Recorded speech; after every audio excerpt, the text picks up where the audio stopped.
এই উত্থান একাদশী, ভগবানের উত্থান একাদশীতে তিনি জাগবেন। হ্যাঁ, এই উত্থান একাদশীতে যদি আমরা ঠিকঠাক ব্রত পালন করতে পারি, রাত্রে জাগতে পারি, সারা রাত ব্যাপী এই একাদশী ব্রত যদি কেউ পালন করতে পারে, ভগবান জেগে ওঠেন। এই ভগবান জাগার অপেক্ষায় সেই যে শুয়েছেন মা শয়ন একাদশীতে, শয়ন একাদশীতে শয়নে গেছেন প্রভু, মাঝখানে একটা একাদশী গেছে বাবা, সেটা হচ্ছে পার্শ্ব একাদশী। তার মানে যেভাবে প্রভু শুয়েছিলেন এক পাশ ঘুরেছিলেন, সেই জন্য পার্শ্ব একাদশী বলা হয়।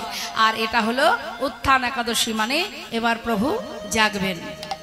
তা এই ব্রত, এই যে একাদশী ব্রত, এই একাদশী ব্রত করলে শাস্ত্রে বললেন, যদি আমরা যে যজ্ঞ করি না, রাম অবতারে ত্রেতা যুগে যে সকল যজ্ঞ ছিল বাবা, কলিযুগে যে সকল যজ্ঞ আছে মা, হরিনাম যজ্ঞ বলুন বা গোমের যজ্ঞ বলুন, অশ্বমেধ যজ্ঞ বলুন, 100 অশ্বমেধ যজ্ঞ করলে, গোমের যজ্ঞ করলে যে ফল পাওয়া যায়, এই উত্থান একাদশী ব্রত যদি কেউ পালন করতে পারে দামোদর মাসে, এই দামোদর মাসে এই দিনটা যদি কেউ পালন করতে পারে, তার হাজার হাজার অপরাধ দূরীভূত হয়।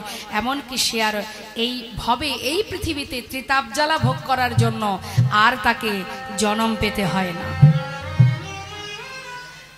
এই ব্রত যদি কেউ পালন করতে পারে, উত্থান একাদশীর ব্রত যদি কেউ পালন করতে পারে, দান ধ্যান করলে যে ফল পাওয়া যায়, সেই ফল এই ব্রতে পাওয়া লাভ করা যায়। একটু একটু করে বৃন্দাবনের ভিতরে যেই না প্রবেশ করেছে, বৃন্দাবনের ভিতরে প্রবেশ করে দেখছে এ যে সে তাপ নয় বাবা, বিরহের তাপ। নেতাই গৌর হরি বল। বিরহের তাপ, সবাই কাঁদছে গোবিন্দের জন্য। আর সেই বিরহের তাপ দেবর্ষী নারদের অঙ্গে।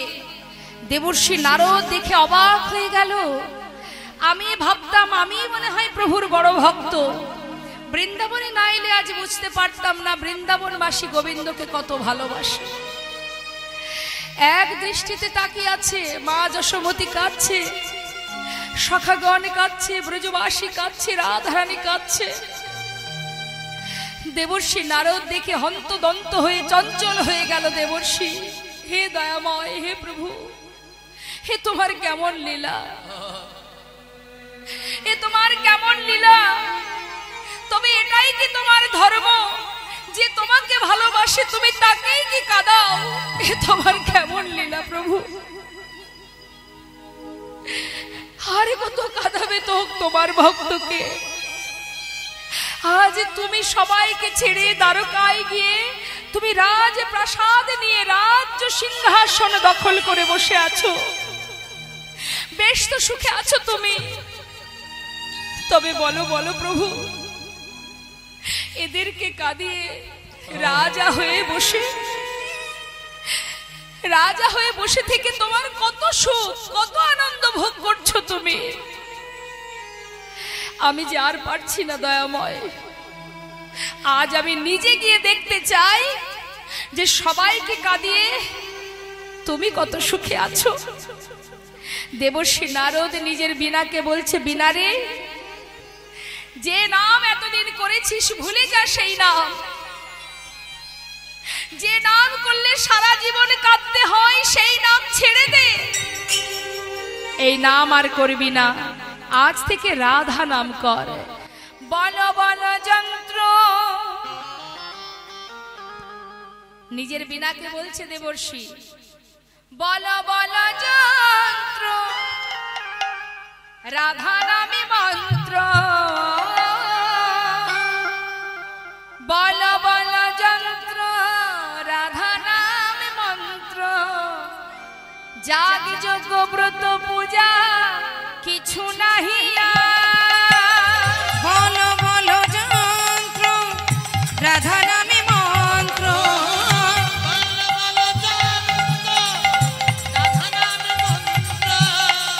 জাগ যজ্ঞ ব্রত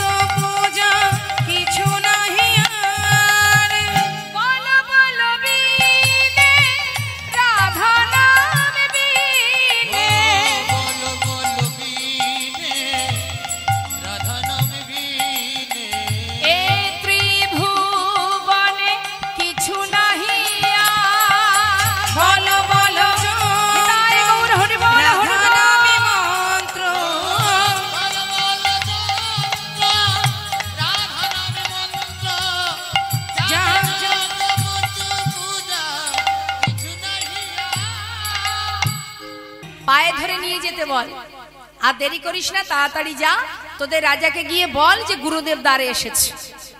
এদিকে কি হলো বাবা, সখাগণ তারা এক দ্বারে দাঁড়িয়ে আছে, এদিকে দেওয়ার দাঁড়িয়ে যাচ্ছে ভিতরে গোবিন্দকে খবর দেবে বলে, আর এদিকে সখাগণ কানাই কানাই বলে ডাকছে, ওরে বন্ধু কানাই রে, কত খেলা খেলেছি তোকে নিয়ে, কত আনন্দ করেছি বৃন্দাবনে, কালীয় নাগকে বধ করেছিস, ঝুলন খেলা খেলেছিস, কত খেলা খেলেছিস, নৌকা বিহার করেছিস, অগাসুর বগাসুরকে বধ করেছিস, কত লীলা করেছিস বন্ধু। আজ দ্বারকার রাজা হয়েছিস বলে আমাদের মতো রাখাল বন্ধুকে ভুলে গেলি। কানাই রে, দ্বারে এসে দাঁড়িয়ে আছি, দরজা বন্ধ, তোর দাঁড়িয়ে আমাদের ভিতরে যেতে দিচ্ছে না, তুই একবার দেখা দে কানাই, দেখা দে দেখা দে বলে চিৎকার করে ডাকছে। এদিকে মা যশোমতী ব্রজবাসীর দ্বার থেকে একটু একটু করে ক্ষীর ননি মাখন নিয়ে পাগলিনীর বেশ সন্তান হারা মা জননী চোখের জলে বুক ভাসিয়ে কাঁদছে। কতদিন তার সন্তানকে দেখেনি, ননি মাখন সবার কাছ থেকে পাড়াপড়শির কাছ হতে চেয়ে নিয়ে এসে দ্বারকায় পৌঁছালো। পাগলের বেশ, নিজের অঙ্গের বসন ধুলায় গড়াগড়ি যাচ্ছে, দ্বারে এসে দাঁড়িয়েছে দাঁড়ি, এই দাঁড়ি আমাকে একটু ভিতরে যেতে দে না, আমি আমার গোপালের কাছে যাব। বলি ও মা, এখানে তোমার গোপাল বলে কেউ নেই, যাও যাও ওই দূরে গিয়ে বসো। দাঁড়ি একটি বার আমাকে ভিতরে যেতে দে, জানিস তো তোদের যে রাজা সে হচ্ছে আমার গোপাল। আরে এ কেমন কথা, আমাদের যে রাজা, আমাদের যে রাজা তার মা হবে রাজমাতা, সে কি করে আবার এই পাগলিনী হতে যাবে।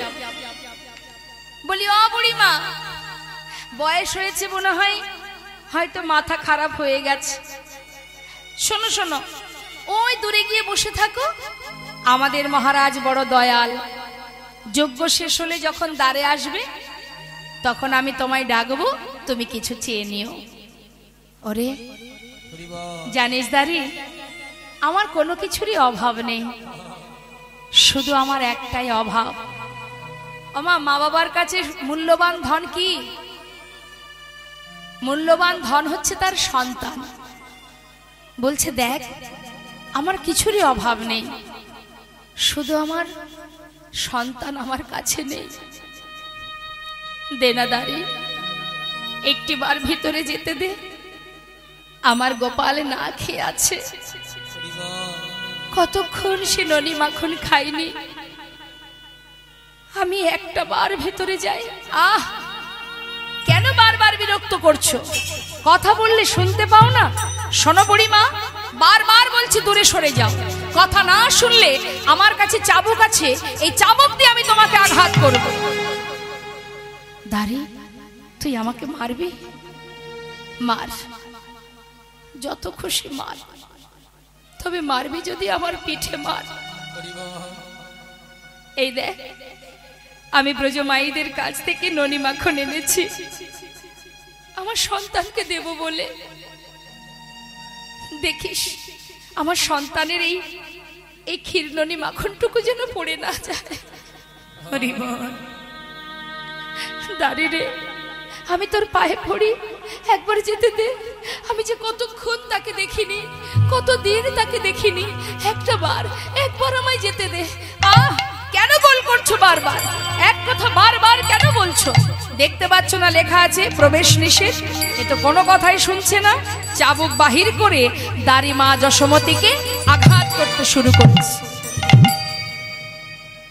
যতবার মাকে মারছে মা ততবার গোপাল গোপাল বলে চিৎকার করছে, গোপাল রে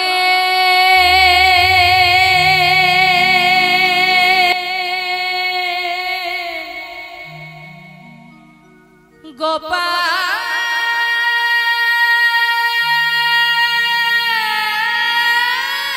রে,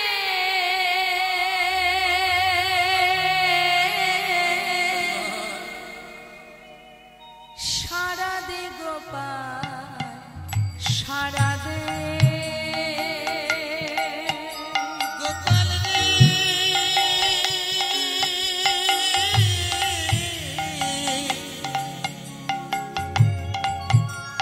একবার সারা দে গোপাল সারা দে, গোপাল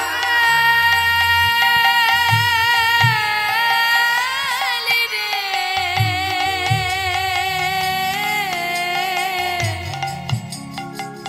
সারা দে গোপাল সারা দে, গোপাল রে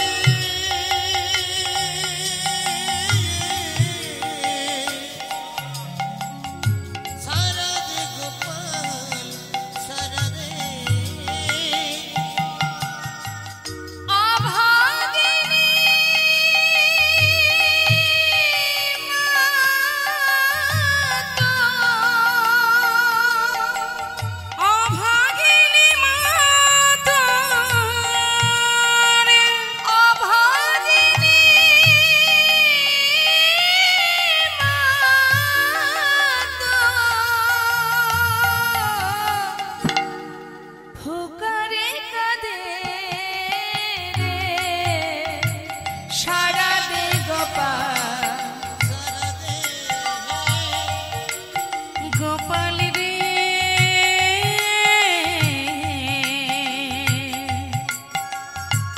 সারা দে গোপাল সারা দে, কাঙালিনী বলে কি দিবি না সারা, নয়নের মনির তুই নয়ন হারা, কাঙালে জীবনে কি তুই দিবি না সারা, নয়নের মনিরে তুই নয়ন তারা, কাঙালিনী বলে কি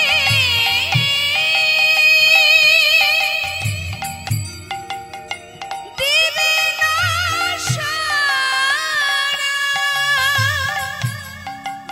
নয়নের মনির তুই নয়ন হারা, এই কাঙালে বলে কি তুই দিবি না সারা, নয়নে মনিরে তুই নয়ন হারা, দেখিতে কি পাইব, দেখিতে কি পাইব, দেখিতে কি পাইব, সেই নয়নে রে সারা দে গোপাল সারা দে, গোপাল রে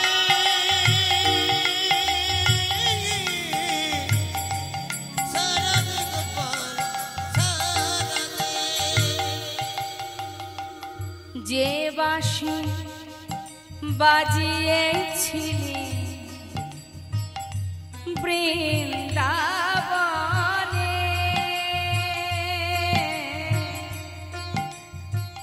সে বাঁশি বাজা আবার সবারই কানে,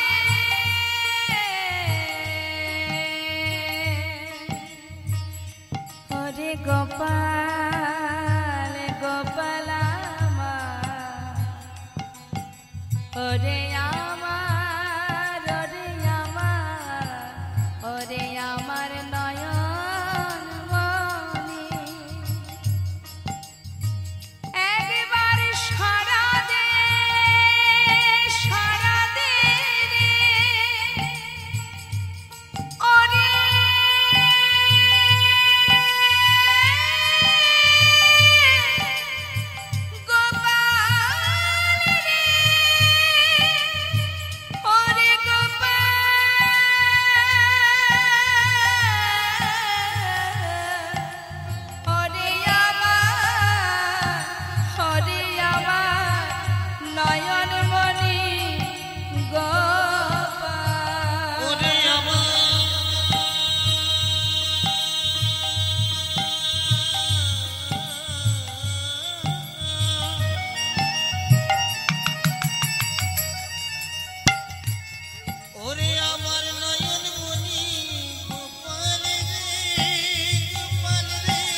বাঁশি বাজিয়েছিলে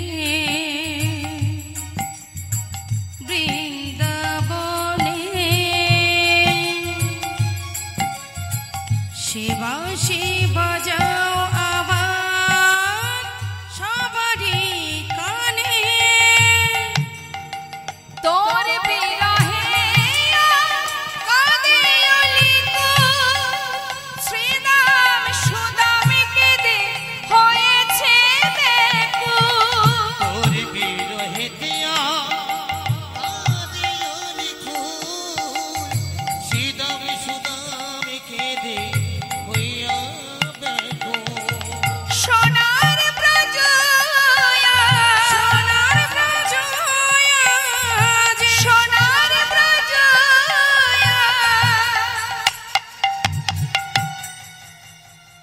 আধার হলো রে, সারা রে গোপাল। নিতাই গৌর হরে বল হরে বল।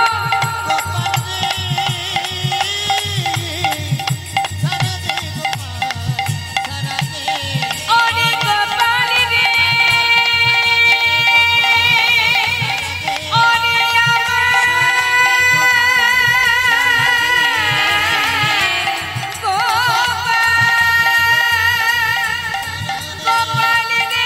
সারা দে গোপাল সারা দে, ওরে আমার সারা দে গোপাল সারা দে, নয়ন গোপাল রে। সারা দে গোপাল সারা দে, সারা দে গোপাল, সারা দে। ভক্ত যদি ডাকে ভগবানকে, ভগবানের সাধ্য নেই দূরে থাকার। আত্মনাদ করে মা যশোমতী বাৎসল্য প্রেমে তার পুত্রকে ডাকছে।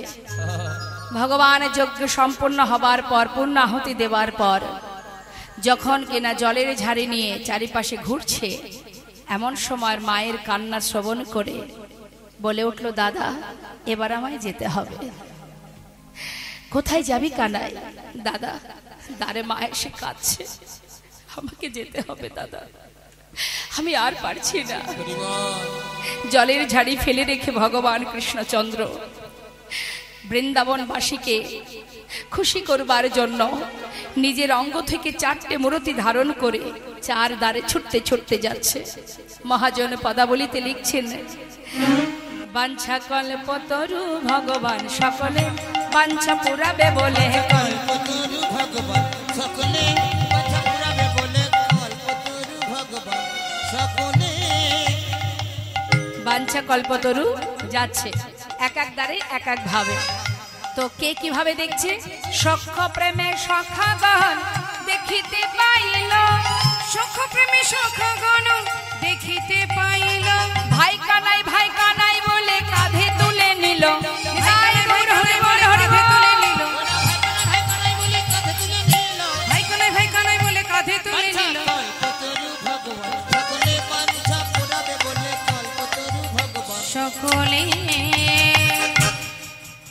নন্দ উপানন্দ দেখে দোয়ারে দাঁড়ায়ে, নন্দ উপানন্দ দেখে দুয়ারে দাঁড়ায়ে, প্রাণ গোবিন্দ আসে দুটি বাধা মাথায় লয়ে। প্রাণ গোবিন্দ আসে দুটি বাধা মাথায় লয়ে, গোবিন্দ আসে দুটি বাধা মাথা লয়ে। প্রাণ গোবিন্দ আসে দুটি বাধা মাথায় লয়ে, কল্পতরু ভগবান সকলে বাঞ্ছা পুরাবে বলে, কল্পতরু ভগবান সকলে এবার মা যশোমতীর কোলে বসে আছে, বাৎসল্য ভাবেতে গেল মা যশোদার কোলে, বাৎসল্য ভাবেতে গেল মা যশোদার কোলে, ক্ষীরস্বর নবনী দেয় গোপালের বদনে। কৃষ্ণ বনি দেয় গোপালের বদনে, বাঞ্ছা কল্পতরু ভগবান সকলে বাঞ্ছা পুরাবে বলে, সকলে বৃন্দাবনে সবাইকে কাঁদতে দেখে দেবর্ষি নারদ নিজের বিনাতে রাধা নাম গাইতে গাইতে বৃন্দাবন ছেড়ে চললেন এবার দ্বারকায়। গোবিন্দ দর্শনে যাচ্ছে, আমরাও সেই লীলার সাথে সাথে যাচ্ছি, অর্থাৎ আমরাও সবাই মিলে একবার রাধা নাম গাইব। এত সময় শ্রবণ করলেন, এবার একটু কর্ম করতে হবে। চলুন সবাই যায়, দ্বারকায় যেতে হবে তো মা, হ্যাঁ রাধা নাম গাইতে গাইতে যাব দ্বারকায়। তুলুন সবাই দুটি বাহু, সবাই তুলবেন, প্রত্যেকে হাত তুলবেন। দেখুন আবার 1 বছর পর এখানে হরিনাম হবে, সেই সময় যেজন আসবে সেই আপনাদের হাত তুলতে বলবে, তার মানে 1 বছর আবার পর, তাহলে 1 বছর পর আবার হাত তুলবেন। তাছাড়া তো আমার মনে হয় না যে আর তুলবেন। প্রতিদিনই করতে পারেন আপনারা। সন্ধ্যাবেলায় যখন হরিনাম কীর্তন হবে, সন্ধ্যা দেওয়ার সময় হাতে তালি দিয়ে দুহাত তুলে হরিবোল বলা বা হাতে তালি দিয়ে করতাল বাজিয়ে হরিনাম করা আপনারা করতে পারেন, তাহলে অভ্যাসটা থাকবে। অভ্যাস না থাকলে কি হয়? যদি অভ্যাস না থাকে কি হয়? ব্যবহার না করলে কি হয়? মনে করুন আজকে একটা ধারালো অস্ত্র ধার দিয়ে নিয়ে এলাম, নিয়ে এসে সেটাকে আলমারিতে 1 বছর তুলে রাখলাম, 1 বছর পরে যে যদি সেটাকে বাহির করি সেটাতে কাজ হবে? তা বাবা যে কোনো কিছু সবকিছুরই কিন্তু একটা নিয়ম আছে, প্রতিনিয়ত সেটাকে ব্যবহার করা। এই যে দুটি হাত তুলে হরিবোল বলা, এটা যদি নিয়মিত প্রতিদিন আমাদের অভ্যাস থাকে, তাহলে কীর্তনিয়াদের বলতে হয় না হাত তুলুন বলা লাগে না। যেহেতু অভ্যাস নেই সেই কারণে বলতে হয়। তা আজকে দিনে অন্তত হাত তুলুন। 2 হাত তোলা মানে ভগবানের চরণে নিজেকে সমর্পণ করা। তা তুলুন হাত, প্রত্যেকে তুলেছেন, হাতে তালি দিয়ে সবাই মিলে আমার সঙ্গে গাইবেন। হ্যাঁ, রাধে রাধে রাধে রাধে রাধে রাধে বল, রাধে রাধে রাধে রাধে রাধে রাধে বল বলো, রাধে রাধে রাধে রাধে রাধে রাধে বল, রাধে রাধে রাধে রাধে রাধে রাধে বল, রাধে রাধে রাধে রাধে রাধে রাধে বল, রাধে রাধে রাধে রাধে রাধে রাধে বল, হে রাধে রাধে রাধে রাধে রাধে রাধে বল, রাধে রাধে রাধে রাধে রাধে রাধে বল, হে রাধে রাধে রাধে রাধে রাধে রাধে বল, রাধে রাধে রাধে রাধে রাধে রাধে বলো বল, রাধে রাধে। রাধে রাধে বল, রাধে রাধে রাধে রাধে রাধে রাধে হে বৃন্দাবন কি, রাধে রাধে যমুনা মাই কি। আপনারা রাধে রাধে বলবেন আর আমি এক একটি জায়গার নাম বলবো। তুলুন হাত, প্রথম থেকে হবে আবার। হ্যাঁ, জোরে জোরে বলবেন, যত সময় জোরে জোরে না বলবেন তত সময় এক জায়গায় দাঁড়িয়ে থাকবো। বৃন্দাবন কি, বৃন্দাবন কি, বৃন্দাবন কি, যমুনা মাই কি, राधा कुंड की, श्याम कुंड की, गोविंद कुंड की, भंडीवन की, राधा कुंड की, केशी घाट की, बंशीवाट की, मोहनवन की, माधवीवन की, लोहवन की, कमरवन की, कमलवन की, मोहनवन की, माधवीवन की, आगे पीछे दाहिने बाएं, बोले बोले में ऊपर नीचे, बोलो राधे राधे राधे राधे राधे राधे बोल, राधे राधे राधे राधे राधे राधे बोल, राधे राधे राधे राधे राधे राधे बोल, राधे राधे राधे राधे राधे राधे बोल, राधे राधे राधे राधे राधे बोल, राधे राधे राधे राधे राधे राधे बोल, राधे राधे राधे राधे राधे राधे बोल, राधे राधे राधे राधे राधे राधे बोल, राधे राधे राधे राधे बोल। राधा रानी की। आज আর গোবিন্দের জয় দেব না। কেন দেব না? তার জয় দিলে তাহলে কি হবে? বৃন্দাবনবাসী সবাই তো দ্বারকায় আসবে, তাই না? গোবিন্দের জয় দিলে হবে না, রাধার জয় দিতে হবে, যাতে গোবিন্দ নিজে স্বয়ং ছুটে আসে। বিনাতে রাধা নাম গাইতে গাইতে যেই না দ্বারকায় প্রবেশ করেছে বাবা, দ্বারকার প্রাসাদের সামনে দিয়ে বিনাতে রাধা নাম গাইতে গাইতে যাচ্ছে দেবর্ষী নারদ। আর যখন দেবর্ষী নারদ বিনাতে রাধা নাম গাইছে, জোরে জোরে বাজাচ্ছে তো, যাতে গোবিন্দ শুনতে পায়। আর রাধা নাম দ্বারকায় তো কেউ গায় না। যেই না রাধা নাম শুনেছে, আর কে তাকে আটকায় বাবা? সোনার সিংহাসন পরিত্যাগ করে পাগলের ন্যায় রাজ সিংহাসন পরিত্যাগ করে ভগবান এবার ছুটছে। ওরে কেশ নালো রে রাধা নাম কেশ নালো রে। ওরে কেশ নালো রে রাধা নাম কেশ নালো রে।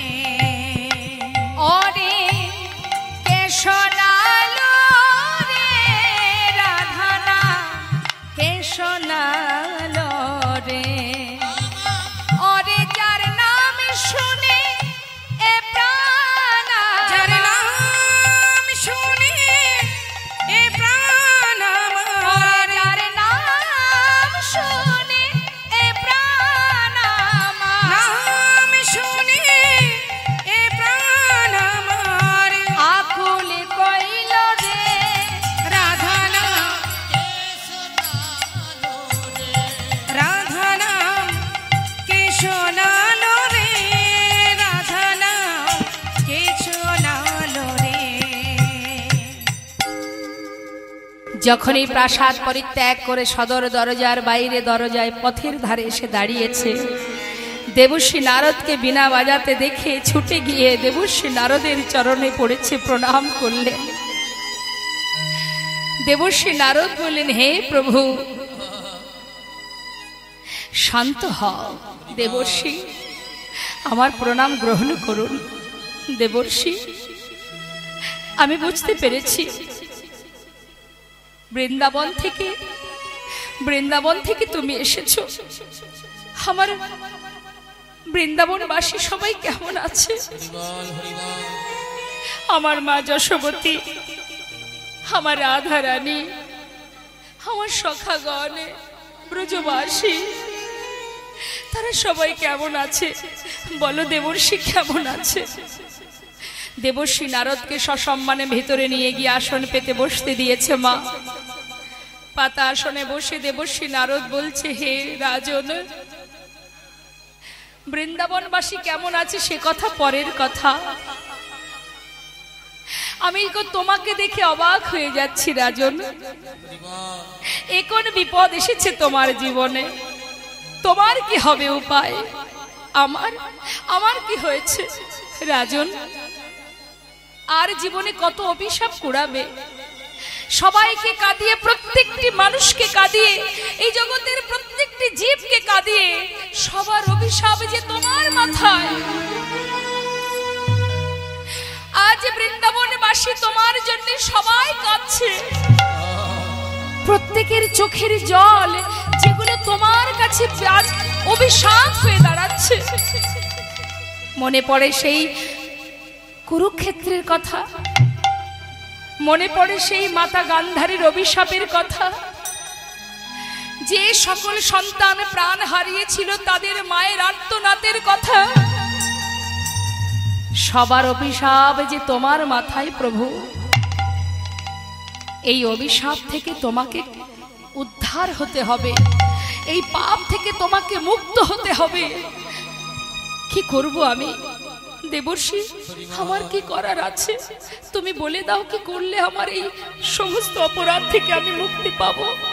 হে রাজন, প্রত্যেকটি মা চোখের জলে বুক ভাসিয়ে কাঁদছে। তাদের অভিশাপ থেকে মুক্তি পেতে গেলে একটা উপায় আছে। হে রাজন, যজ্ঞ করো। যজ্ঞে সমস্ত ভক্তবৃন্দকে আমন্ত্রণ করো, সবাইকে দান ধ্যান করো। মুক্ত হস্তে দান করলে পাপ রাশি দূরীভূত হয়, পাপ তাপ দূরীভূত হয়। বেশ, তবে কিভাবে কি করতে হবে একবার বলে দাও দেবর্ষী। তুমি যা বলবে আমি তাই করব। তবে শুনে রাখো মহারাজ, শুধু এই যুগের ঘটনা নয়, ত্রেতা যুগে প্রভু রামচন্দ্র তিনিও যজ্ঞ করেছিলেন। ত্রেতায় রামের রাজা ছিল, অশ্বমের যজ্ঞ কইল। ত্রেতাতে রাম রাজা ছিল, অশ্বমের যজ্ঞ কইল। দানব্রত যজ্ঞ হবে এবে,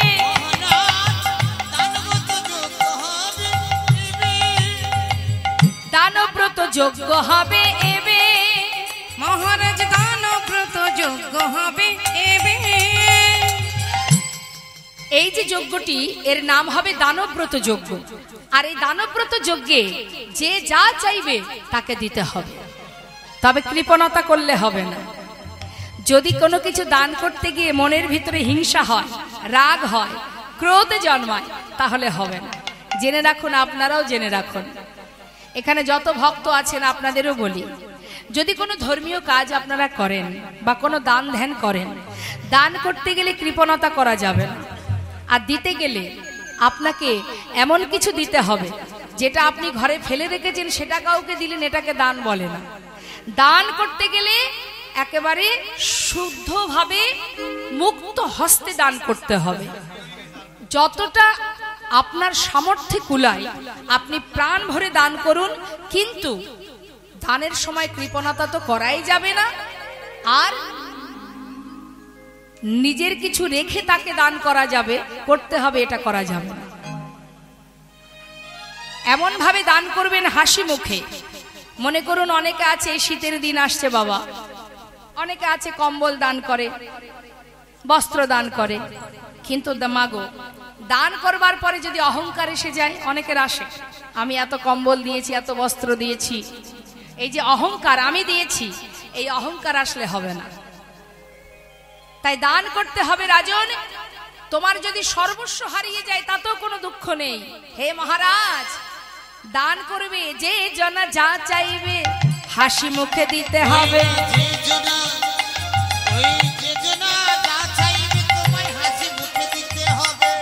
দান করিবে হাসি মুখে, মহারাজ দান করিবে হাসি মুখে।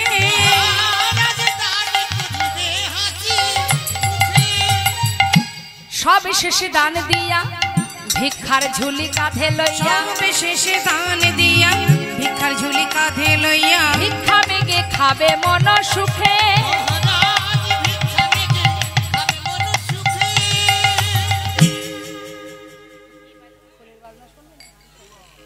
ভিক্ষা মেগে খাবে, দাঁড়ে দাঁড়ে ভিক্ষা করবে। কেমন? আরো বলি শোনো, ভিক্ষা করবে কিন্তু হাসি মুখে, মন খারাপ করে নয়। বোঝা গেল মা? কৃপণতা করা যাবে না, সরল মনে মুক্ত হস্তে দান করতে হবে। ঠিক আছে? আরো বলছি কি, দান সেটাই যেটা প্রিয় বস্তু, নিজের যেটা প্রিয় সেটা কাউকে দেওয়া, সেটাই হচ্ছে দান। তা বলছে শোনো মহারাজ, কেন তোমায় বললাম ভিক্ষা করে খাবে?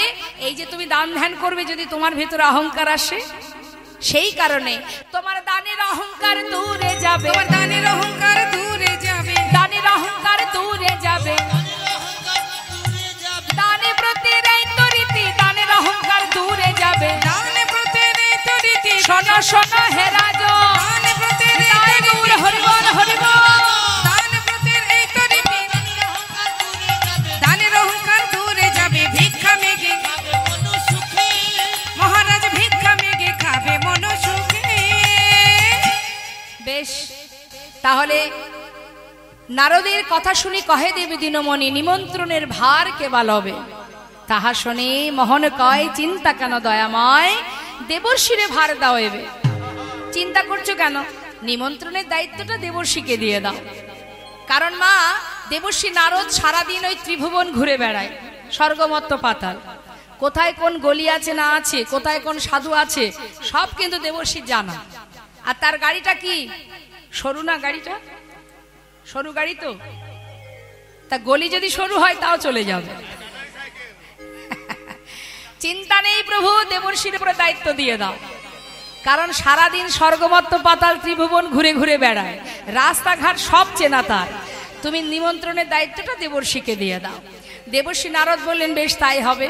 এবার পত্র লিখে বলাই দাদার হাতে দিয়েছে। দাদা তুমি দেখো ঠিক আছে কি। বলাই দাদা বললেন, নিমাই, আহা কানাই, তুই তো সুন্দর পত্র লিখেছিস, কিন্তু স্বর্গমর্ত পাতাল সব জায়গায় পত্র লিখেছিস, বৃন্দাবনবাসীর জন্য পত্র কেন লিখিসনি? তাহলে আমিও তোর এই যজ্ঞে থাকবো না, আমিও তো সেই বৃন্দাবনে থাকি। দাদা তুমি এমন কথা বলবে আমি জানি, কিন্তু দাদা গো, পত্র দিলে সবাই আসে, আর পত্র না দিলে যারা আসে তারাই তো আমার আপনজন। তাই গৌর হরি বল। কি গো মা, বাড়ির লোককে পত্র দেয় কেউ? বাড়ির লোকরে নিশ্চয়ই কেউ পত্র দিয়ে নিমন্ত্রণ করে না। তাই বলছে দাদা আমিও দেখতে চাই বৃন্দাবনবাসী পত্র ছাড়া যদি আমার কাছে আসে আমি জানবো তারাই আমার আপনজন।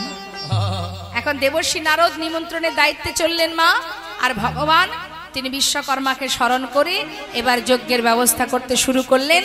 আর এদিকে কি হলো, দেবর্ষি নারদ স্বর্গ মর্ত পাতাল সব জায়গায় নিমন্ত্রণ করে মনে মনে চিন্তা করছে যে নিমন্ত্রণ পত্র না হয় পাইনি, কিন্তু খবর দিতে ক্ষতি কোথায়, যায় খবরটা তো দিয়ে আসি।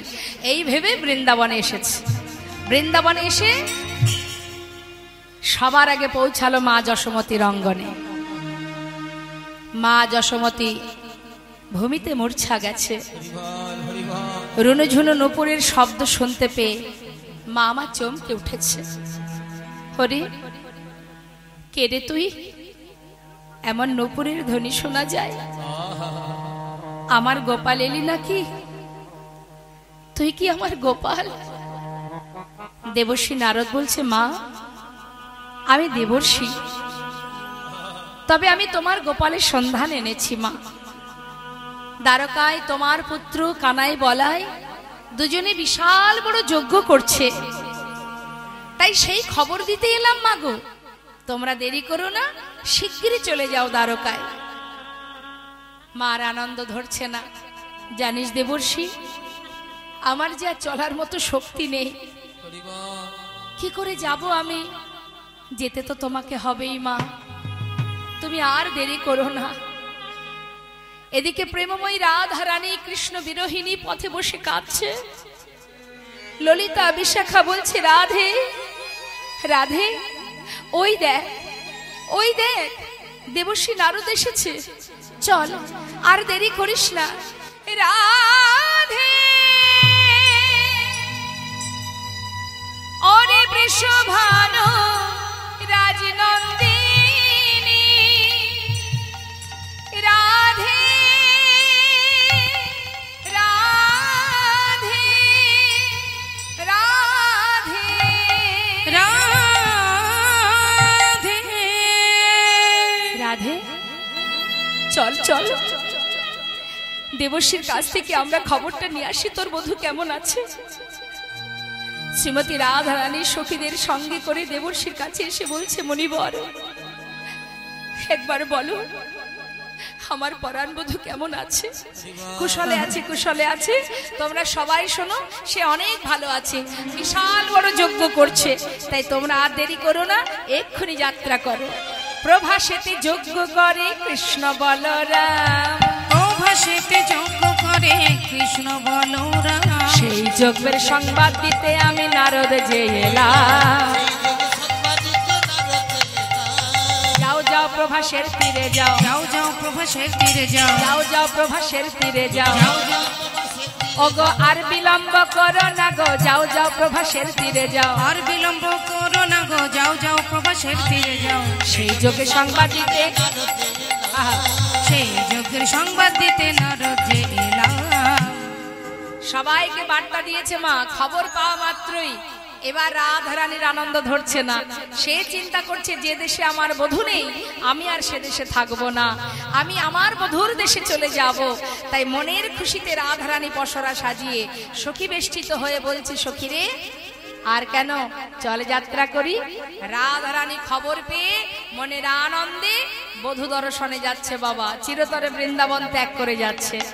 যখনই ঘর ছেড়ে বাইরে পা রেখেছে মা, যোগ্য বার্তা পেয়ে যাত্রা করিলেন রায়, আয় বালা গো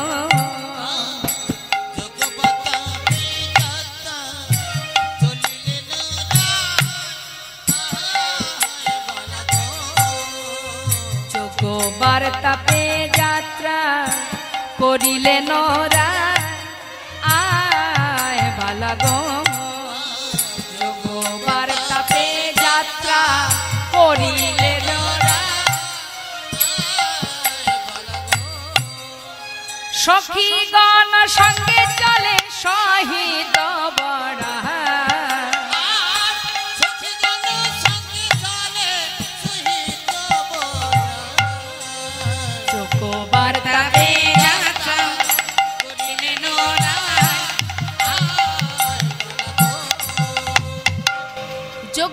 পেয়ে যাত্রা করিলেন রায়। রাধারানী যাত্রা করেছে, যেই না বাইরে পা রেখেছে বাবা কোথায় ছিল কলস্য কুটিলা ননদিনী। এই হচ্ছে ভালোবাসা। মায়েরা মন দিয়ে শুনুন, রাধারানী চিত্র অঙ্কন করে বলছে বধূ, বধূর ছবি আঁকছে আর বলছে বধূ তুমি ফিরে আসো বা না আসো তাতে কোনো ক্ষতি নাই, অন্তত একটু কথা তো বলো। এই হচ্ছে ভালোবাসা।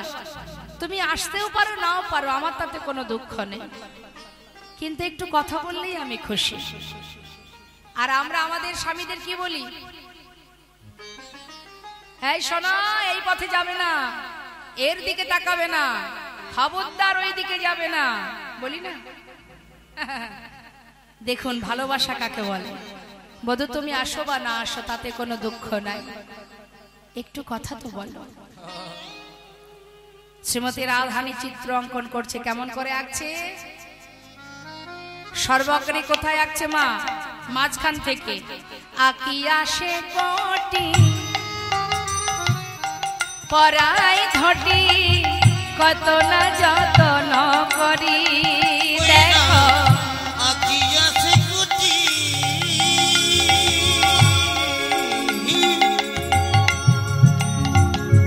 পরাইয়া ধুতি, কত না যতন করি।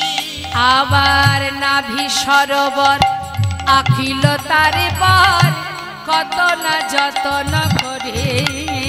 নাভি সরোবরে আঁকিল তার পর, কত না যতন করি।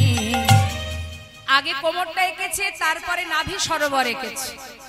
সখীরা বলছে আয় রাধে, গুরু ধরে অঙ্কন শিখেছিলি, এ তোর কেমন আঁকা ছিরি রে, এইভাবে কেউ চিত্র আঁকে? আরে বাবা, হয় মস্তক থেকে না হলে চরণ থেকে শুরু করে, তুই মাঝখান থেকে চিত্র অঙ্কন করছিস, নিশ্চয় তুই সব ভুলে গেছিস বল। শ্রীমতী রাধারানী বলেছে ললিতা রে, না না আমি চিত্র অঙ্কন ভুলি নাই। তাহলে বদন থেকে আঁকলি না কেন? ওরে ললিতা ওরে বিশাখা, যদি আমার পরাণ বধুর বদন আঁকি, আমার বধুর জোড়া ভুরু আর বাঁকা নয়ন, যদি একবার আমার চোখে পড়ে, আমি আর চিত্র অঙ্কন করিতে পারবো না রে। আচ্ছা আচ্ছা আচ্ছা বুঝলাম, তোর বধুর চোখে চোখ পড়লে তুই আর আঁকতে পারবি না, ঠিক আছে চরণ থেকে আঁকতে পারতিস, মানলাম বদন থেকে আঁকতে পারবি না, তোর বধুর নয়ন পানে নয়ন দিলে তোর কষ্ট হবে তাই তুই পারছিস না, তাহলে চরণ থেকে তো আঁকতে পারতিস। শ্রীমতী রাধারানী বলেছে ললিতা ওরে বিশাখায় ওরে মরম সখী, এই বৃন্দাবনে আমার বধূ আমায় ছেড়ে চলে গেছে, যদি আবার আমি চরণ আঁকি, সেও যদি আমায় ছেড়ে চলে যায়, আমি কি নিয়ে বাজব সখী, তাই তো আমি চরণ আঁকি নাই। সখীরা বলে উঠলেন রাধে রাধে রাধে, তোর মতো ভজন কে বাজানে বল। শ্রীমতী রাধারানী বলছে সখী ধৈর্য ধরে অপেক্ষা কর, দেখ আমি চিত্র অঙ্কন করছি, ভালো করে দেখ। শ্রীমতী রাধারানী ছবি আঁকছে মা, কি আঁকলো? নাভি সরোবর হলো, এরপর বাহু দুটি আঁকে,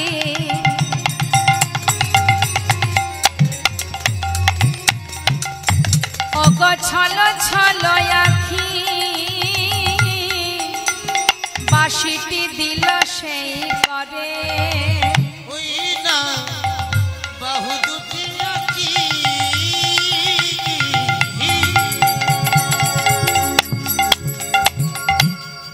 তার ছলো ছলো আঁখি,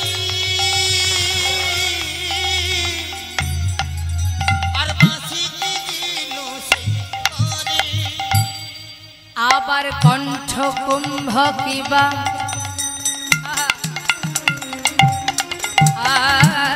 অনুপম শোভা অগয়া কিল পরে পরে কণ্ঠ কুম্ভ কিবা অনুপম শোভা আঁকিল তার পরে পরে। কণ্ঠ পর্যন্ত এঁকেছে মা, বাকি রইল আর কি বদন। যেই না বদনটা এঁকেছে মাটির উপরে, সেই মাটির উপরে নিজের বদনটা রেখেছে। বধূর বদনের উপরে নিজের বদন রেখে এবার রাধারানী কথা বলছে বধূর সাথে। কিভাবে বলছে? মুখে মুখ দিয়া কাদিয়া কাদিয়া কহই তার সনে কথা। মুখে মুখ দিয়া কাঁদিয়া কাঁদিয়া কহই তার সনে কথা। কহে যদুনা ও গো প্রাণনা দেখো হে রাধার ব্যথা। কহে যদুনা ওহে প্রাণনা দেখিবার দেখো না রাধার ব্যথা। তুমি একবার সে দেখে যাও গো, তুমি একেবারে সে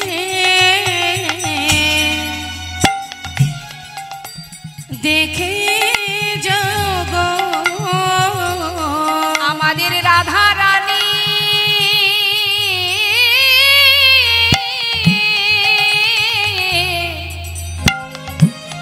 ও সে কেমন আছে তুমি একবার সে অগ দেখে যাব। আমাদের রাধারানী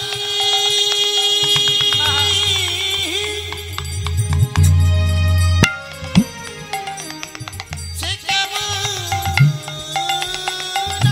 আছে তুমি একেবারে সে দেখে যাও না। আহা কহে যদুনা ওহে প্রাণনাথ দেখো হে রাধার ব্যথা। কহে যদুনা ওহে প্রাণনা দেখো না রাধার ব্যথা। সমস্ত বৃন্দাবন মা যশোমতী গোপাল হারা হয়ে ক্ষণে চৈতন্য ক্ষণে অচৈতন্য। কখনো মা জ্ঞান শূন্য হয়ে যায়, আবার যখন চেতনা পায় আবার গোপাল গোপাল বলে কাঁদে। শ্রীমতী রাধারানী পাগলিনীর ন্যায় বৃন্দাবনে পথে পথে ঘোরে, সখাগণ আর বনে যায় না। এহনো দুরবস্থা বৃন্দাবনে, শোকাহত সবাই, শোকে কাতর সবাই কাঁদছে বৃন্দাবনে কৃষ্ণহারা হয়ে। আর হঠাৎ দেবর্ষী নারদের মনে হলো যাই একবার বৃন্দাবনে যায়, একটু বৈষ্ণব সঙ্গ করে আসে। বৈষ্ণব সঙ্গ করতে কার না ভালোবাসে মা। দেবর্ষী নারদ যাচ্ছে বৃন্দাবনে বৈষ্ণব সঙ্গ করতে, সাধু সঙ্গ করবে। আচ্ছা মায়েরা বলুন দেখি, দেবর্ষী নারদের বাহন কি?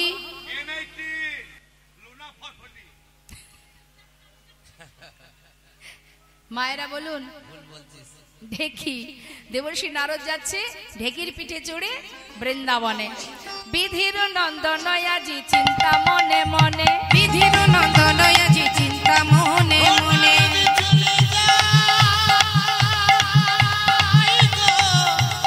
হরি বল হরি বল। ওই বৃন্দাবনের পথে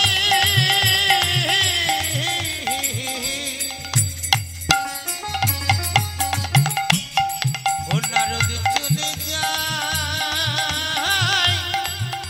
যায় যাই গো।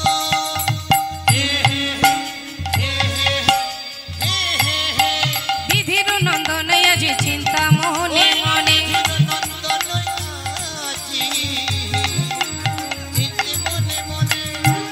কোথা রহু কৃষ্ণ ভক্ত হেরিব নয়নে, কোথা রহু কৃষ্ণ ভক্ত হেরিব নয়নে। এত চিন্ত দেবী ঋষি ঢেকিতে চড়িয়া, এত চিন্ত দেবী ঋষি ঢেকিতে চড়িয়া। দেখিতে দেখিতে যায় উলসিত হইয়া, দেখিতে দেখিতে যায় উল্লসিত হইয়া। চার চারিদিকে দেখতে দেখতে যাচ্ছে কোথায় সাধু সঙ্গ পাবো, যেখানেই সাধু সঙ্গ পাবো সেখানেই চলে যাব। মনের আনন্দে ঢেকির পিঠে ঢেকিতে চড়ে খুঁজছে মা। আর যাচ্ছে উদ্দেশ্য কোন দিকে? বৃন্দাবনের দিকে। বৃন্দাবনের দিকে যাচ্ছে, লক্ষ্য দিতে দিতে যাচ্ছে কোথায় পাবো সাধু সঙ্গ। এখন হঠাৎ একটা তাপ এসে তার গায়ে লেগেছে। যেই না তাপ লেগেছে গায়ে, চারিদিকে খুঁজছি তাপটা কোথা থেকে আসছে, কিসের তাপ এটা? হ্যাঁ, আমরা যেমন পথে যেতে গিয়ে যদি কোথা থেকে একটু তাপ লাগে আমরা ভাবি না কি জানি কোথাও আগুন লেগে গেল কিনা, এত তাপ কিসের? তো এখন দেবশ্রী নারদ চারিদিকে তাকিয়ে তাকিয়ে দেখছে তপ্তদর্শী দেবী ঋষি চারি পানে চায়, তপ্তদর্শী দেবী ঋষি চারি পানে চায়, কোথা হতে তাপ আসি লাগে মোর গায়ে, কোথা হতে তাপ আসি লাগে মোর গায়ে, কোথা হতে তাপ আসি লাগে মোর গায়ে। ননদিনী কি শুধুমাত্র বৃন্দাবনে আছে বাবা? আমা কুটিলা কি শুধু বৃন্দাবনে আছে? হরে কৃষ্ণ।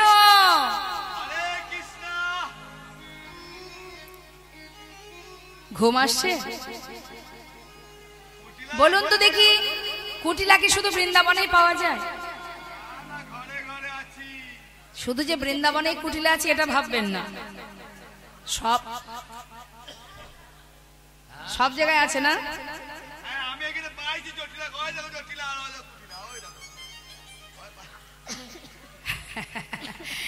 বলছি জটিলা কুটিলা সব জায়গায় আছে। এখন কুটিলা যেই না শুনেছে রাধারানী যাচ্ছে দ্বারকায়, চিরতরে দাদার কুলে কালি দিয়ে, মাথায় পসরা নিয়ে সখীদেরকে নিয়ে বাইরে পা রেখেছে, কুটিলা ছুটে এসে সামনে দাঁড়িয়েছে। ছি ছি ছি ছি ছি ছি ছি, লাজ লজ্জার মাথা খেয়ে দাদার কুলে কালি দিয়ে পরপুরুষের কাছে, ছি ছি ছি ছি ছি। আরে বউ কিরে? তখন কুটিলা কহে কুটিলে ওই রাখালেতে মন সপিলে,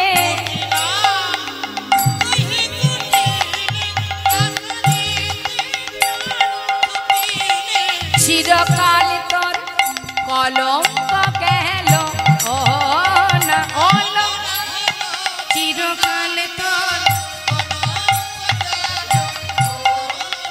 অনুরাগেল, চিরকাল তোর অনুরাগেল।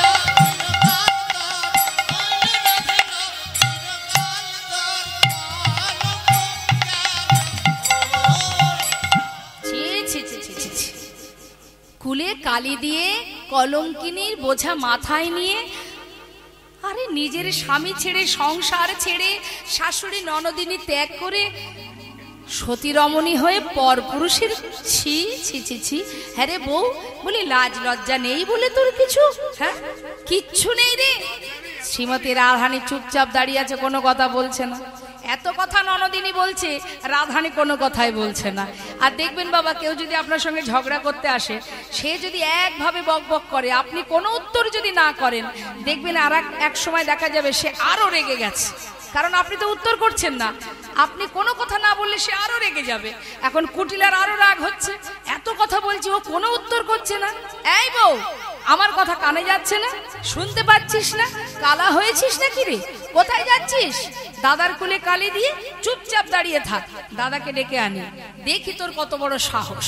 আমার দাদার কুলে কালি দিয়ে চুন কালি মাখিয়ে কেলে ছোড়ার কাছে, পরপুরুষের কাছে যাওয়া।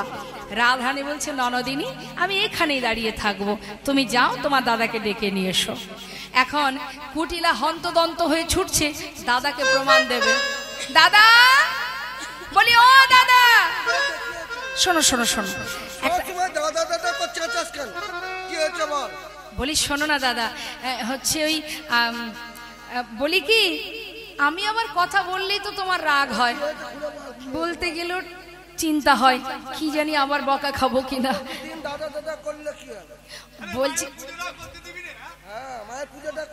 তুমি ওটাই করো, তোমার দ্বারাই ওটাই হবে।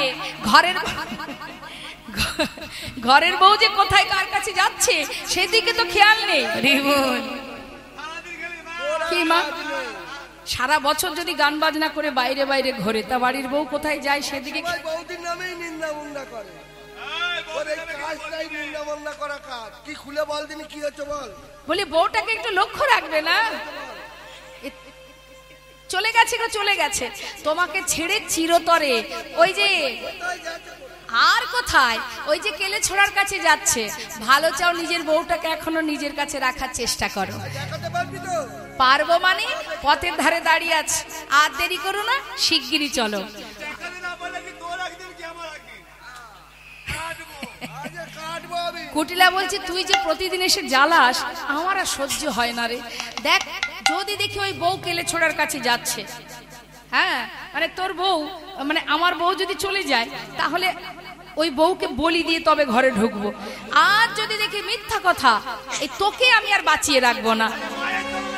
ঠিক আছে দাদা, আজ হাতে নাতে প্রমাণ হবে। মাকে স্মরণ করে বলছে, মা তুমি আমাকে হাতে নাতে প্রমাণ করাও যে আমার বউ আমাকে ছেড়ে পরপুরুষের কাছে যাচ্ছে। মায়ের হাত থেকে ওষিটা নিয়েছে। ক্রোধেতে আয়ান হয়ে কম্পমান, ক্রোধেতে আয়ান হয়ে কম্পমান, ওষি তুলে নিল হাতে। ক্রোধেতে আয়ান হয়ে কম্পমান, ওষি তুলে নিল হাতে। কাঁপিতে কাঁপিতে দাঁড়ালো আসিয়া কুটিলার সম্মুখেতে। এই দেখ ওষি নিয়ে এসেছি, এই দেখ ওষি নিয়ে এসেছি, এই দেখ ওষি নিয়ে এসেছি, এই দেখ ওষি নিয়ে এসেছি। কুলের কাটা দূর করিতে এই দেখ ওষি নিয়ে, কুলের কাটা দূর করিতে এই দেখ ওষি নিয়ে এসেছি। কাঁপিতে কাঁপিতে দাঁড়ালো আসিয়া কুটিলার সম্মুখেতে। কুলের কাটা আজ দূর করবই, আর ওকে বাঁচিয়ে রাখবো না। এখন আয়ান মায়ের হাত থেকে ওষিটা নিয়ে রাধারানীর কাছে ছুটে এসেছেন। মা রাধারানী দাঁড়িয়ে আছে, আর সামনে এসে দেখছে হ্যাঁ বাবা যা ভেবেছে তাই। আয়ান বলছে ছি ছি রে বউ ছি, আজ আমার কাছ থেকে চিরতরে বিদায় নিয়ে ওই পরপুরুষের কাছে যাবি? ছি ছি ছি। নিজপতি তেজি পরপতি ভোজি, নিজপতি তেজি পরপতি ভোজি, নিজপতি তেজি পরপতি ভোজি, নিজপতি তেজি পরপতি ভোজি। মজিলি রাখালো সনে, ওই নিজপতি তেজি পরপতি ভোজি, মজিলি রাখালো সনে। তোর হলো পূর্ণকাল ঘুচাবো জঞ্জাল, এই ছিল তোর কপালে। হলো পুরকাল রাধে তোর প্রাণ নাশিব, রাধে তোর প্রাণ নাশিব, রাধে তোর প্রাণ নাশিব। কুলের কাটা দূর করিব, রাধে তোর প্রাণ নাশিব। তোর হলো পূর্ণকাল ঘুচাবো জঞ্জাল, এই ছিল তোর কপালে। পাপের ভান্ডার পড়ে গেছে তোর, আর তোকে বাঁচিয়ে রাখবো না, তোকে এখানেই প্রাণে মারবো। মায়ের চরণে বলি দিয়ে তবে ঘরে যাব। আয়ান ক্রোধান্বিত হয়ে যেই না ওষি তুলতে যাবে, এমন সময় রাধারানী মনে মনে ভাবলেন এই তো সুযোগ আয়ানকে পুরাবের কথা মনে করানোর জন্য। তাই যোগমায়া যোগেশ্বরীকে স্মরণ করলেন। মা যোগমায়া সঙ্গে সঙ্গে গোবিন্দের সর্বাঙ্গে ধারণ করে কালী মূরতি হয়ে দাঁড়ালেন রাধারানী। আহা, রাধারানী অঙ্গে যেই না প্রবেশ করেছে মা যোগমায়া, কালী হয়ে দাঁড়ালেন রাধারানী। যেই না কালী হয়ে দাঁড়িয়েছে, মহাজন বলছে পদাবলিতে, নবকদম্বিনী যিনি রসের পরিপাটি, নবকদম্বিনী যিনি রসের পরিপাটি। নীল শাড়ি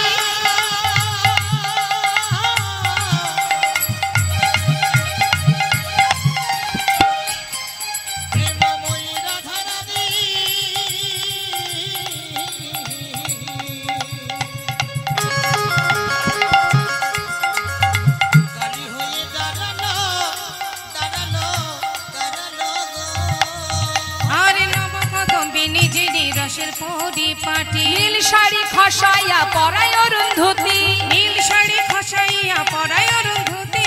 কালী মূরতি হয়ে রায় দাঁড়াইল, কালী মূরতি হয়ে রায় দাঁড়াইল। ছুটে গিয়ে রাধারানীর চরণ ধরিল, ছুটে গিয়ে রাধারানীর চরণ ধরিল, রাধারানীর চরণ ধরিল। ক্ষমা করো রায়, ক্ষমা করো রায়, বলে ক্ষমা করো রায়, ক্ষমা করো আমি রায়। ওই চরণের অপরাধী, ক্ষমা করো রায়। ছুটে গিয়ে রাধারানীর চরণ ধরিল, ছুটে গিয়ে রাধারানী চরণ ধরেছে ক্ষমা করো বলে। কেন মা? আজ আয়ান কালী মূর্তি ধারণ করে রাধারানী বললেন, ওরে আয়ান, মনে করে দেখ পুরাবের কথা, তুই কে ছিলি আর আমি কে ছিলাম? তুই ছিলি সুতাপারেশী, সাধনা করেছিলি বিষ্ণুর বামে লক্ষ্মীকে নিজের পত্নী রূপে পাবি। তুই সেই সুতাপারেশী, আমি হলাম সেই লক্ষ্মী। মনে পড়ে সেই পুরাবের কথা? যেই না বলা মা ছুটে গিয়ে কালী রূপ দর্শন করে, আয়ান তো মা কালীকে ভালোবাসে, কালী রূপ দর্শন করে মায়ের চরণটা জড়িয়ে ধরে কাঁদছে। হ্যাঁ, চরণ ধরে কাঁদছে। আর এদিকে শ্রীমতী রাধারানী আশীর্বাদ করে বললেন, ওরে বেশ, তাহলে এবার আমায় বিদায় দে। আয়ান বললেন, হে রাধে, আজ তোমার কাছে একটি বাসনা, এ জন্মে তোমার আর প্রাণ গোবিন্দের যুগল দর্শন পেলাম না, মৃত্যুর আগে যেন তোমাদের যুগল দর্শন করতে পারি, এইটুকুই কামনা। জটিলা কুটিলাও বললেন, হে রাধে, এতদিন তোকে ঘরে বেঁধে রেখেছিলাম যুগল দর্শন পাওয়ার আশায়, আজ যখন সেই যুগল দেখা হলো না, তবে মৃত্যুর আগে যেন তোদের যুগল একবার দেখতে পাই। জটিলা কুটিলা আয়ান সবাইকে চিরতরে বিদায় দিয়ে, সবার কাছ থেকে বিদায় নিয়ে রাধারানী চলে গেলেন দ্বারকায়। কিন্তু বাবা, ওই দ্বারকায় যে রাজপ্রাসাদ, আহা, ওই যে প্রভাসের যে যজ্ঞাগার, তার 4টে দ্বার, মানে দরজা 4টে। স্বর্গমর্ত পাতাল সমস্ত ভক্তরা এসে আগে সেখানে প্রবেশ করেছে, কিন্তু বৃন্দাবনবাসী খবর পেয়েছে পরে, সেই কারণে তাদের আসতে দেরি হয়ে গেছে। আর তারা যখন এসে পৌঁছালো তখন 4টে দরজায় বন্ধ হয়ে গেছে, লেখা আছে প্রবেশ নিষেধ। এদিকে 4 দ্বারে বৃন্দাবনবাসী উপস্থিত। কোন দ্বারে, প্রথম দ্বারে মা যশোমতী, দ্বিতীয় দ্বারে নন্দ উপানন্দ, তৃতীয় দ্বারে সখাগণ, আর চতুর্থ দ্বারে রাধারানী অষ্টসখীগণ। তারা দাঁড়িয়ে আছে মা। এখন অষ্টসখী বেষ্টিত রাধারানী যখনই দ্বারে এসে দাঁড়িয়েছে, দাঁড়িকে বলছে, আয় দাঁড়ি, আমাকে ভিতরে যেতে দে। দাঁড়ি বলছে, শোনো, এই বেশে তো যাওয়া যাবে না, আগে ভালো করে গঙ্গা থেকে স্নান করে এসো, শুদ্ধ বসন পরে এসো, তারপরে যেতে পারবে, না হলে ভিতরে যাওয়া যাবে না। সখীরা বলছে, শোন শোন, এই দাঁড়ি, আমাদেরকে গঙ্গায় স্নানে যেতে বলছিস? তবে শুনে রাখ, ছিছি বলতে লজ্জা হয়, ছিছি বলতে লজ্জা হয়, ছিছি বলতে লজ্জা হয়, বলতে লজ্জা হয়, ওরে যার চরণে গঙ্গার উদ্ভব সে ধরে রাধার পায়, যার চরণে গঙ্গার উদ্ভব সে ধরে রাধার পায়। বলতে লজ্জা হয়, ছিছি। যার চরণে গঙ্গার উদ্ভব, মানে গঙ্গার সৃষ্টি কোথা থেকে মা? গোবিন্দের চরণ থেকে। বলছে, তুই যে আমাদেরকে স্নানে যেতে বলছিস, যার চরণে গঙ্গার সৃষ্টি, সেই গোবিন্দ মানে তোদের রাজা, সে আমাদের রাধারানীর চরণ ধরে কুল পায় না, আর তুই কিনা বলছিস আমাদেরকে গঙ্গায় স্নানে যেতে? যা যা যা, অত কথায় কাজ নেই, ভিতরে গিয়ে তোদের রাজাকে বল আসতে, সে যেন এসে আমাদের রাধারানীকে বরণ করে ঘরে নিয়ে যায়। কেন জানিস? তোদের রাজার গুরুদেব কে জানিস? তোদের রাজার গুরুদেব আমাদের রাধারানী। যেই না বলেছে, দাঁড়ি অবাক হয়ে দেখছে আর মনে মনে ভাবছে যে আমাদের এত বড় রাজা, তার গুরু কিনা একজন রমণী। যা যা, দেরি করিস না, বলগা যা তোর রাজারে রাজগুরু এসেছে দ্বারে, বলগা যা তোর রাজারে রাজগুরু এসেছে দ্বারে, পায়ে ধরে নিয়ে যেতে বল ওহে দাঁড়ি, পায়ে ধরে নিয়ে যেতে বল ওহে দ্বারে। কেমন যজ্ঞ করে রে তোদের রাজা গুরু বিনা, কেমন যজ্ঞ করে রে,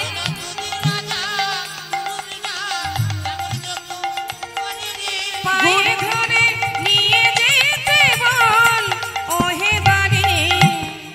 মা যশোমতীর কোলে যখন ননী সেবা করছে, দ্বারকাবাসী দেখে অবাক। আমাদের মহারাজের মা, সে তো রাজমাতা, মাতা দেবকী, তাহলে এ কি করে মা হতে পারে?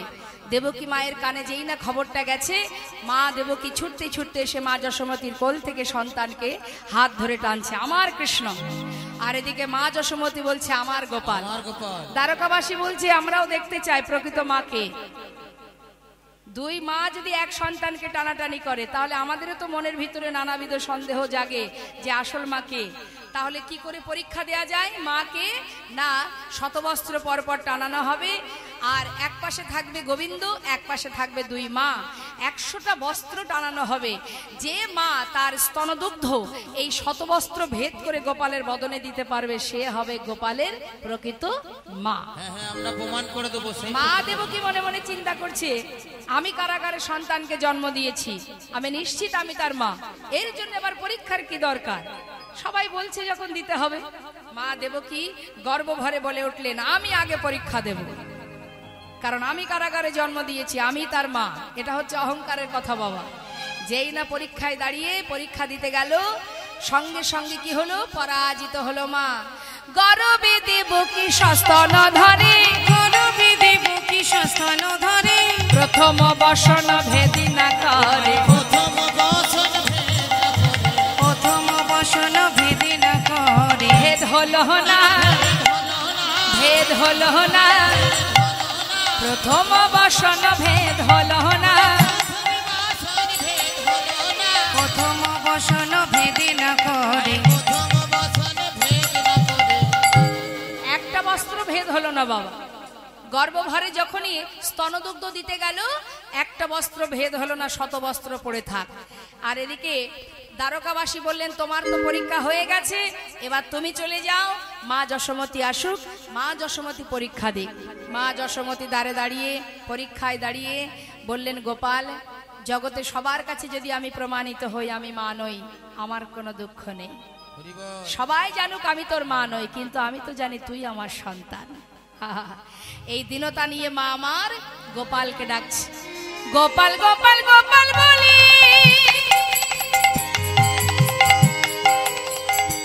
মায়া আমার কাঁদিতে লাগিল,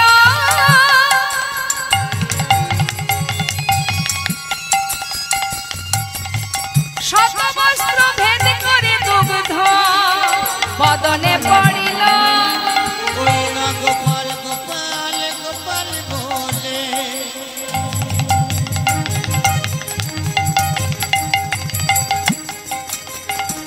আমার উঠিল,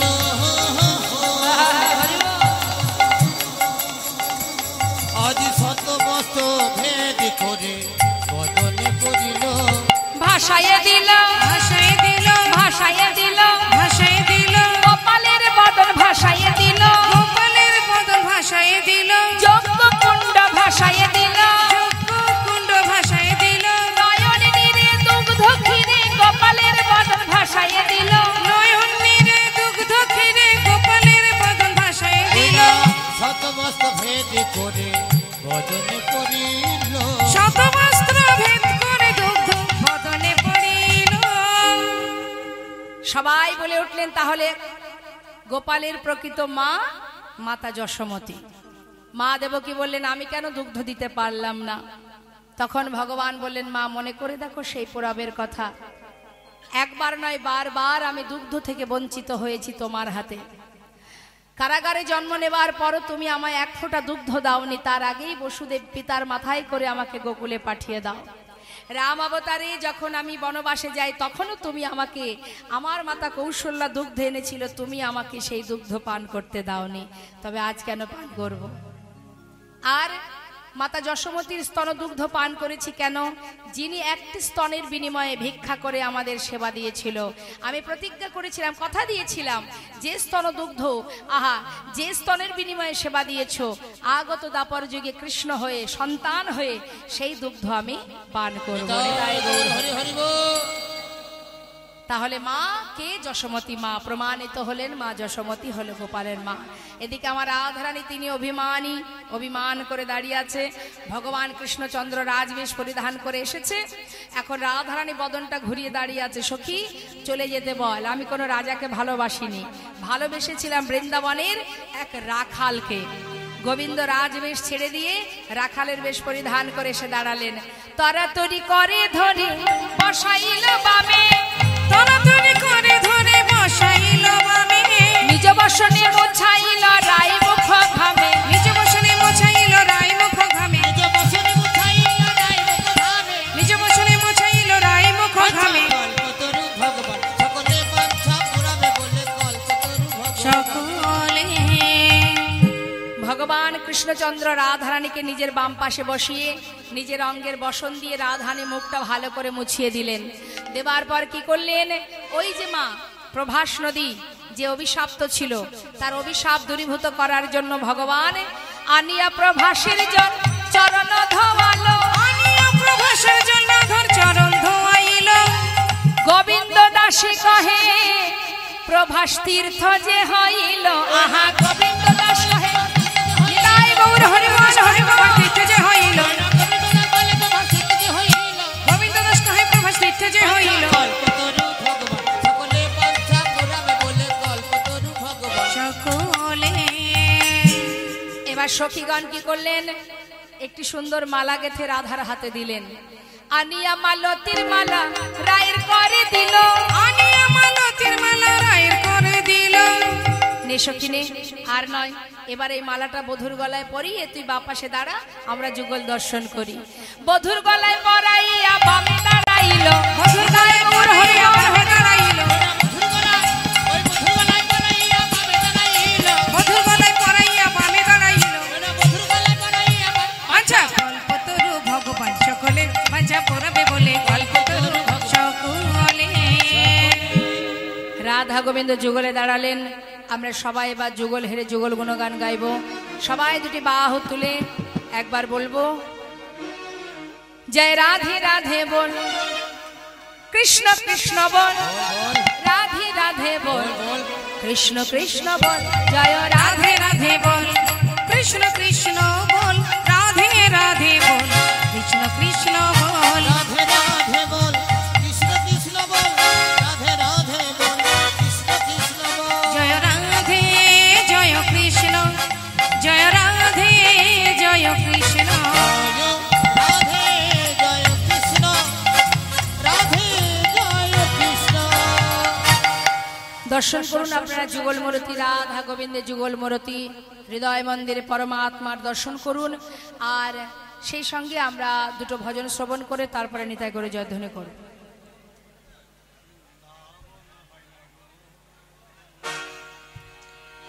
আমি বৃন্দাবনের পথে পথে আচ্ছা গাইব রাধে রাধে না।